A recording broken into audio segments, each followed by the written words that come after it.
Hello mga ka-Millings TV fan, this is Milling, you are tuned into Millings TV. Kamusta po sila?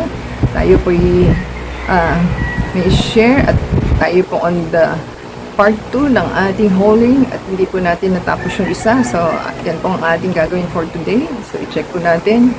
So, yan po ang ating item. Ang ating item po is 295, naging 236 na lang po. Ang size na is 30 cm, 0.48. Light brown. So, ating pong check.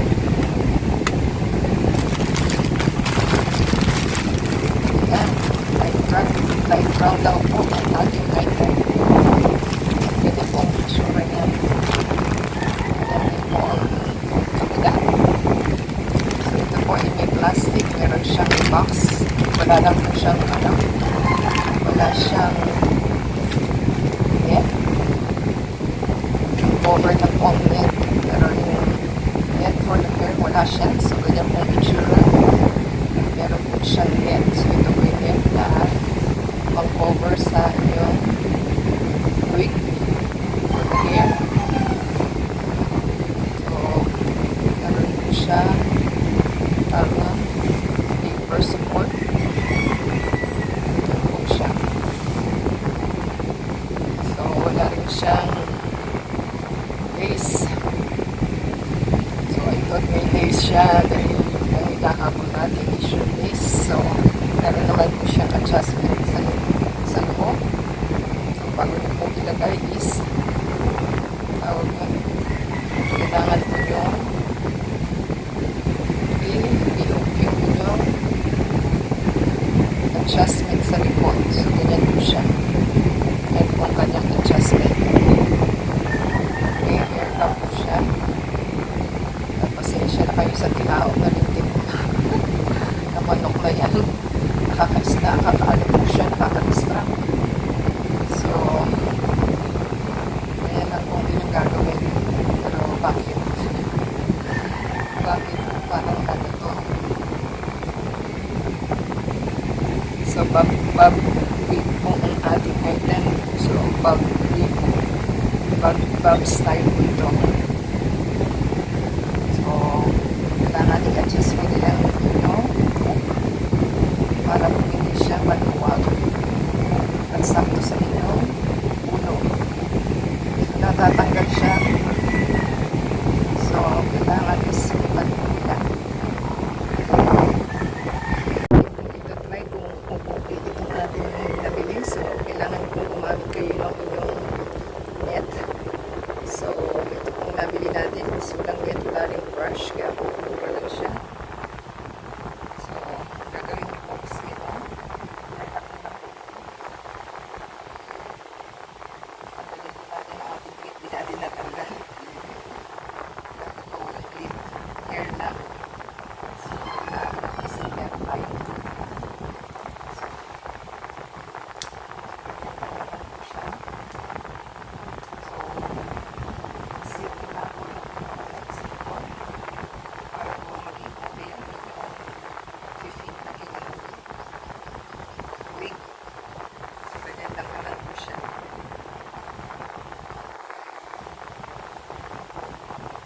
Pasok nyo lang po siya sa loob para hindi po siya kumalas.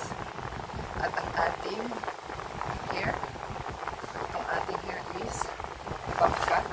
Wala siyang box. So, ganyan lang po siya. Maiksi siya. Ayan.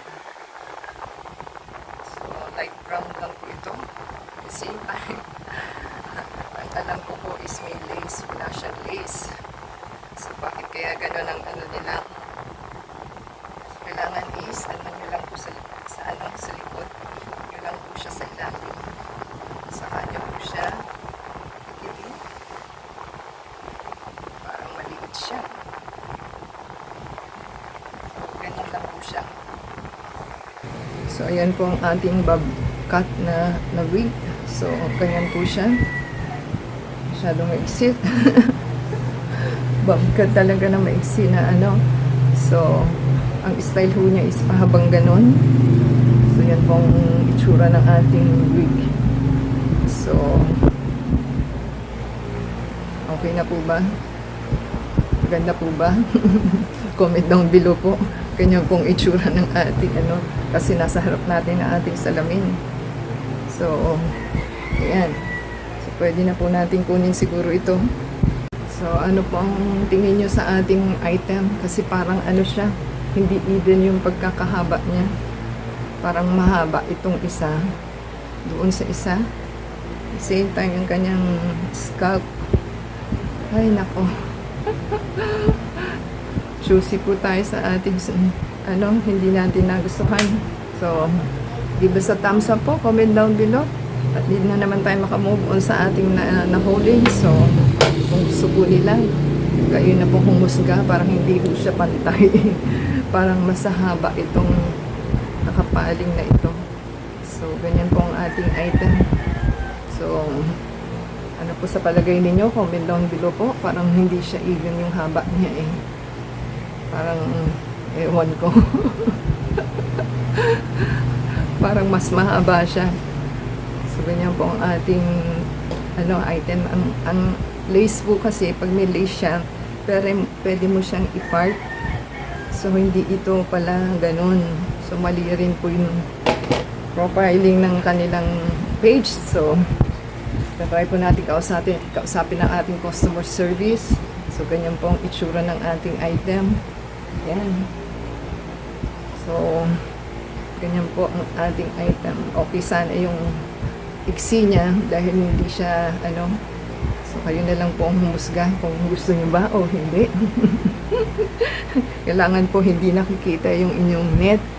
So, kailangan higitin niyo pong ganun. So, ganyan lang naman po siya. So, thank you po sa ating demo, tsaka sa ating